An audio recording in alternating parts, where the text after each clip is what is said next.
यकीन मानिए दोस्तों, ये कहानी इतनी ज़्यादा खौफनाक और डरावनी है कि इसे सुनने के बाद आप लोग कभी भी किसी अनजान रेलवे स्टेशन पर जाने से पहले 100 बार सोचोगे। दोस्तों, इस वीडियो को अंत तक ज़रूर से देखना क्योंकि ये वीडियो बहुत ही ज़्यादा खतरनाक और भूतिया है। वीडियो को शुरू करने से पहले अगर आप लोगों ने अभी तक वीडियो को लाइक और चैनल को सब्सक्राइब नहीं किया है तो कर लें, ताकि आप ऐसी भूतिया कहानियों को मिस ना कर पाएँ। तो दोस्तों चलिए वीडियो को शुरू करते हैं। श्यामगढ़ रेलवे स्टेशन, जो कि कई सालों से बंद पड़ा था। लोग कहते थे कि स्टेशन पर रात में लोगों की चीखने चिल्लाने की आवाज़ें आती हैं। कई लोगों ने वहाँ पर अजीब रोशनी और चीखें सुनाई देने का दावा किया, लेकिन कोई इस बात की तह तक नहीं पहुँच सका। हर कोई इसे एक भूतिया जगह मानने लगा था। राजीव, जो कि एक बहुत ही क्यूरियोसिटी वाला पत्रकार था, उसे इन चीज़ों में बहुत रुचि थी। इन कहानियों को सुनकर वह अक्सर उत्सुक हो जाया करता था। उसने सोचा कि वह इस रहस्य का पर्दाफाश करेगा। उसकी योजना थी कि वह रात को स्टेशन पर जाएगा और वहाँ जो भी होगा उसे कैमरे में कैद करेगा। दोस्तों, राजीव ने अपने बैग में कैमरा, टॉर्च और रिकॉर्डर रख लिया था। वह रात के समय स्टेशन पर पहुँचा। स्टेशन पर घना अंधेरा और गहरा सन्नाटा फैला हुआ था। केवल हवा की सरसराहट सुनाई दे रही थी। उसने सोचा, यहाँ क्या डरावना हो सकता है, यह तो बस एक पुराना रेलवे स्टेशन है। जैसे ही राजीव ने प्लेटफॉर्म पर कदम रखा, उसे ऐसा महसूस हुआ जैसे किसी ने उसे छुआ हो, लेकिन पीछे मुड़कर देखने पर वहाँ कोई नहीं था। उसने इसे अपना वहम समझकर आगे बढ़ गया। प्लेटफॉर्म पर हर चीज़ धूल और जाले में ढकी हुई थी। जैसे जैसे रात गहरी होती गई, राजीव को अजीब अजीब आवाज़ें सुनाई देने लगीं। ऐसा लगा जैसे कोई उसके आसपास घूम रहा हो। उसने अपनी टॉर्च की रोशनी में देखा, लेकिन वहाँ सिर्फ सूनापन था। उसकी धड़कनें अब तेज होने लगी थीं। राजीव ने स्टेशन के चारों तरफ घूमते हुए देखा कि वहाँ पुराने समय की चीज़ें थीं। जर्जर बेंच, टूटी घड़ी और धुंधले पोस्टर। अचानक उसे लगा जैसे पोस्टर पर बनी आंखें उसे घूर रही हों। वह डरकर पीछे हटा, लेकिन पोस्टर वैसा का वैसा ही था। राजीव को लगा कि उसके सामने कोई साया गुजरा होगा। उसने टॉर्च जलाकर देखा, लेकिन वहाँ कुछ नहीं था। कुछ देर बाद उसने प्लेटफॉर्म के किनारे एक परछाई देखी। वह परछाई हवा में धुल गई, लेकिन उसकी झलक ने राजीव को जड़ कर दिया था। रात के करीब 2 बज रहे थे। स्टेशन पर गूंजती हुई चीखें सुनाई दी। ये आवाज़ इतनी ज़्यादा डरावनी थी कि राजीव का पूरा शरीर कांप उठा। ऐसा लग रहा था जैसे कोई दर्द में चिल्ला रहा हो। उसने हिम्मत करके उस दिशा में जाने की कोशिश की, लेकिन वहाँ सिर्फ अंधेरा दिखाई पड़ रहा था। राजीव ने अचानक एक ट्रेन की सीटी सुनाई दी। जब उसने देखा तो पटरी पर एक पुरानी ट्रेन धीरे धीरे आती दिखाई दे रही थी। वह हैरान रह गया, क्योंकि स्टेशन पर कोई ट्रेन रुकने वाली ही नहीं थी। जैसे ही ट्रेन रुकी, उसने देखा कि उसमें कोई यात्री नहीं था। ट्रेन से एक धुंधली आकृति नीचे उतरी। वह धीरे धीरे राजीव की तरफ बढ़ने लगी। राजीव का दिल अब तेजी से धड़क रहा था। उसने कैमरा निकाला, लेकिन कैमरा काम ही नहीं कर रहा था। आकृति के पास आते ही वह जोर से चीखी और हवा में गायब हो गई। तो राजीव को ऐसा लग रहा था जैसे स्टेशन पर कोई पुरानी घटना दोहराई जा रही हो। उसे कूलियों की आवाज़ें आने लगीं, यात्रियों की हलचल सुनाई देने लगी, लेकिन जब उसने चारों ओर देखा तो वहाँ कोई नहीं था। प्लेटफॉर्म पर घूमते हुए राजीव को एक और छाया दिखी। वह छाया मानो कुछ कहने की कोशिश कर रही थी। जैसे ही राजीव पास गया, छाया ने हाथ उठाया और इशारा किया, यहाँ से भाग जाओ।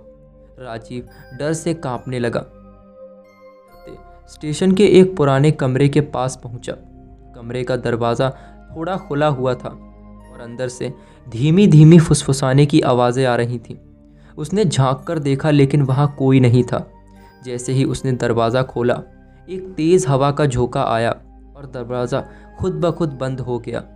कैमरे के अंदर दीवारों पर खून लगा हुआ था।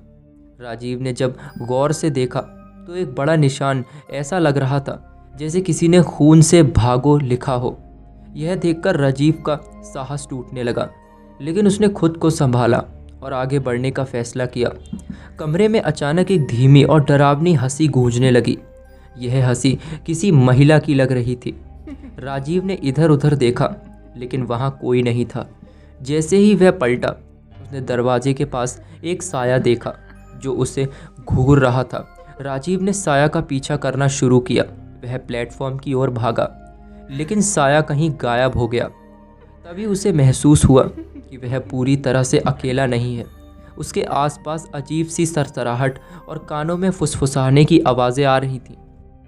स्टेशन पर एक पुरानी लोहे की घंटी लटकी हुई थी जो कई सालों से बेजान थी। अचानक वह घंटी तेजी से बजने लगी। राजीव का तो दिल मानो बैठने लगा था। उसने घंटी को छूने की कोशिश की लेकिन जैसे ही वह करीब पहुंचा, घंटी अपने आप रुक गई। डर के मारे राजीव ने स्टेशन छोड़ने का फैसला किया। उसने स्टेशन के पास खेतों की ओर भागने की कोशिश की लेकिन उसे लगा जैसे किसी अदृश्य शक्ति ने उसे वापस खींच लिया हो। उसका शरीर भारी लगने लगा था और कदम ज़मीन से चिपक चुके थे। तभी पटरी पर एक बार फिर वही पुरानी ट्रेन दिखाई देती है। इस बार ट्रेन पूरी तरह सुनसान नहीं थी। खिड़कियों में कुछ साए बैठे हुए थे जो सीधे राजीव को घूर रहे थे। उनकी आंखें अजीब तरह से चमक रही थीं।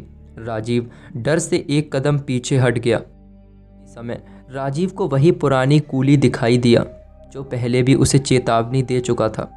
कूली ने राजीव से कहा, तुमने मेरी बात नहीं मानी, अब यहाँ से जाना नामुमकिन है।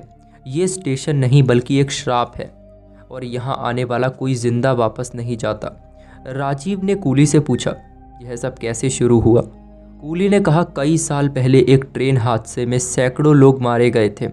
उनकी आत्माएं इस स्टेशन को छोड़कर नहीं जा सकी। हर रात ये घटना दोहराई जाती है और हर कोई इसे भोगता है। राजीव ने कूली की बातों को सुनकर भागने की बहुत कोशिश की। उसने स्टेशन के मुख्य गेट की ओर दौड़ लगा दी लेकिन रास्ता अचानक गायब सा हो गया। अब वह घने अंधेरे में फंस चुका था। उसे समझ नहीं आ रहा था कि वह कहाँ जाए। राजीव ने डरते हुए उस भूतिया ट्रेन में चढ़ने का फैसला किया। ट्रेन अंदर से बहुत पुरानी दिखाई पड़ रही थी और वहाँ बैठी अकर्तियाँ उसे देखकर मुस्कुराए जा रही थीं। ट्रेन के दरवाजे खुद ब खुद बंद हो गए और ट्रेन तेजी से चलने लगी।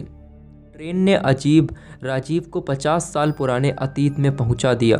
उसने देखा कि स्टेशन पर हर तरह हलचल थी। यात्री, कूली और चाय वाले काम में व्यस्त थे। लेकिन तभी एक ज़ोरदार धमाका हुआ और ट्रेन पटरी से उतर गई। सैकड़ों लोग दर्द से चिल्ला रहे थे। राजीव ने महसूस किया कि वह उन्हीं लोगों की आत्माओं के बीच था जो इस हादसे में मारे गए थे। वह यह सब देखकर समझ गया कि यह स्टेशन कोई श्रापित नहीं है, लेकिन सवाल था कि क्या इस डरावनी जगह से बचा पाएगा कोई हमें। ऐसे ही ट्रेन से राजीव उतरने की कोशिश करता है। आत्माएं उसे घेर लेती हैं। वे फुसफुसाकर कहती हैं, तुम यहाँ क्यों आए? राजीव ने जवाब देना चाहा लेकिन उसका गला पूरी तरह से सूख चुका था। आत्माएं करीब आती हैं और उनके चेहरे विकृत होने लगे थे। अचानक कूली प्रकट हुआ और आत्माओं को रोकते हुए बोला, यह इंसान हमारी मदद कर सकता है, इसे जाने दो। तो तभी जो राजीव था वो उस स्टेशन से छोड़कर वहाँ से भाग गया। लेकिन उसने वहाँ पर यह वादा किया कि वो इस स्टेशन पर एक हवन करवाएगा जिससे उन आत्माओं की मुक्ति हो जाए। कुछ दिन बाद राजीव ने गांव के एक प्रसिद्ध पंडित को उस स्टेशन पर बुलाया और उनसे हवन करवाया और उन आत्माओं को मुक्ति दिलाई। तो उस घटना के बाद से रेलवे स्टेशन पर आज तक कोई भी भूत प्रेत की चिल्लाने की या चीखने की आवाज़ें नहीं आई और आज वो स्टेशन पूरी तरह से चालू है। तो ये कहानी आपको पसंद आई हो तो वीडियो को लाइक कर देना और चैनल को भी सब्सक्राइब कर देना। मिलते हैं आपसे एक और कहानी में, तब तक के लिए बाय।